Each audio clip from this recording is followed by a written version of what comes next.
It feels pretty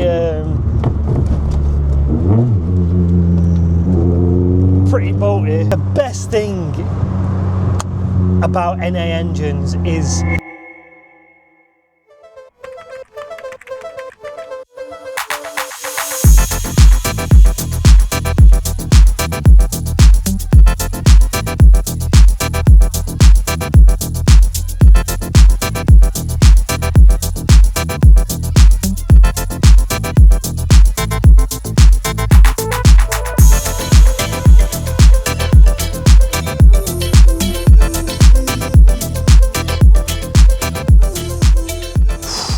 this thing is a blast. I mean, a lightweight NA hatchback from the 80s and 90s, you can't go wrong. Don't forget to use the code Jordan10 to get 10% off all ticket sales on their site. I'm going to take this out for a quick blast and bring you along with me.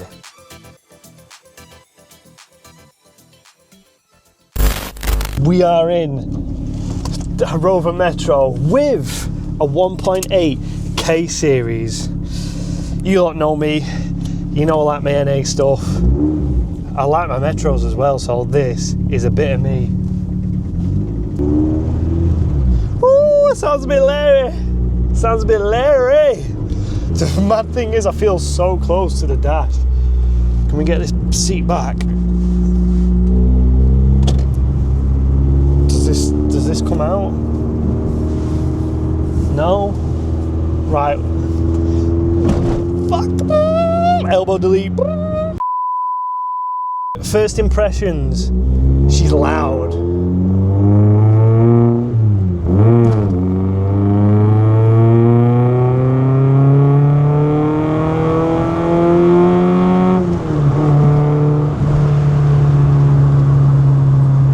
She's got a bit of poke. She has got a bit of poke.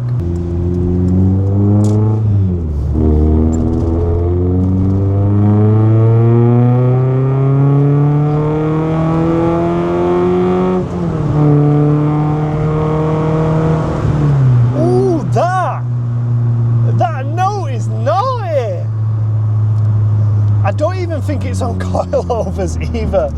It feels pretty pretty boaty.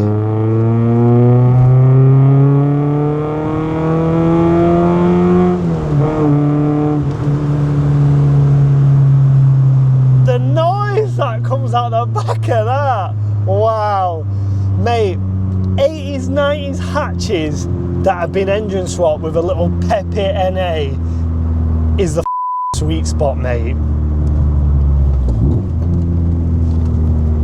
It's got some crispy downshifts as well, you know.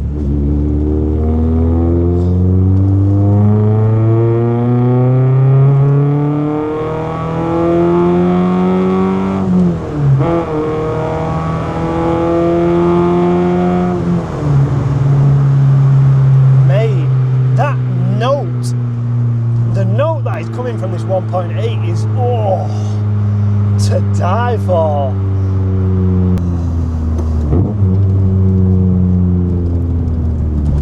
Mate, that throttle response is so light. You know, in some swaps, when you tend to do a swap, you put a new throttle cable in there, whatever, it tends to be pretty, the throttle response tends to be pretty stiff. It's very, very light. It revs very fast. While we are at the shit section of the road, first impressions. I despise how big this steering wheel is. It's dying for a little button steering wheel. It's got power steering, so something this big makes no sense.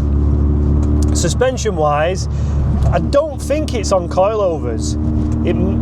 Or it may be on a decent set of coilovers, because it is stiff. But I can feel a little bit of a roll here and there. Like, it took that poor section of the road back there pretty well, which is surprising for something that I'd expect to be on coilovers. The noise, this thing is going to drone on the motorway, but for absolutely smashing its head in is perfect. I mean, the sound that comes out the back, I can't believe how high revving it is. Unfortunately, there's no gauge in here, a bit like my 5, where I can see what it's revving to.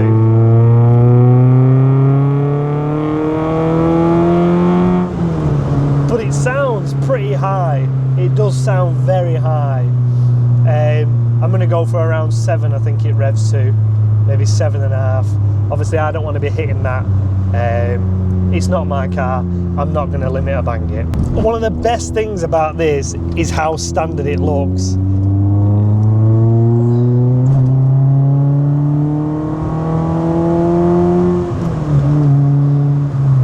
It's a sleeper. One thing I will say, there is a fair bit of play in the steering. I don't know whether could benefit from some stiffer bushings maybe up front. I don't know, but there is a lot of play. It's not torque steer when I'm driving, but as I come out of that bend then, there was not a delay, but you know, you could feel the play definitely. It is so loud and obnoxious. That is the best part of it. Right, there is, that has just come off the roundabout, an XC90. Was they let me in? They're gonna let me in? There's an XC90 just come off the roundabout there. Now, as I said in a previous video, Redline have had their fair share of issues, let's say, recently with undercover police for, you know, hanging out the back of the car, taking B-rolls, all that sort of jazz. So I've just pulled off to, yeah, keep everything nice and sweet. We don't want to be getting pulled today. The sleeper vibes on this, man, are so good.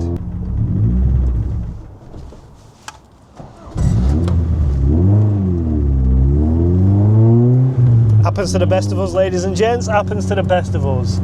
Now, we have got a nice clear section here. So we're at second gear, 20 mile an hour.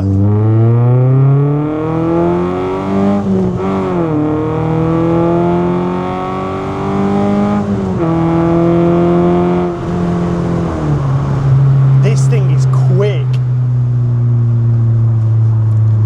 The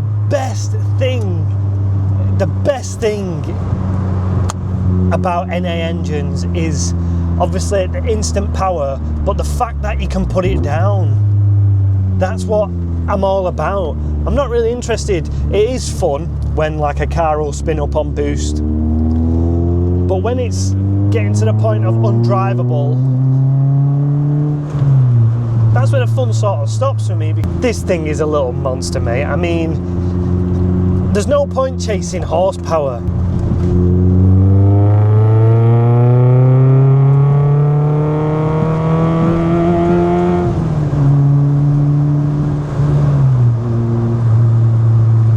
This thing's a little monster, mate. I don't know what it is with the scene nowadays. The scene. People love to chase power, which, I mean, if you're into, that's fine. But a little lightweight hatchback like this, with a peppy NA underneath the bonnet, is perfect in my eyes. I'm gonna butt dyno it at about 160, 165 maybe. I've know very little about the K-Series that are in this, but from a butt dyno, that's what I'm gonna say, about 160. Some supporting mods on this, and it'd be an absolute monster. I'd personally prefer a smaller steering wheel because this is doing my nutting. Maybe a little stiffer suspension as well. The exhaust, if you're going on long distances, this car ain't for you because that is gonna drone. But for ripping about, sending it down some lanes, this is the perfect car. And the sleeper aspect of it as well, that is what I love.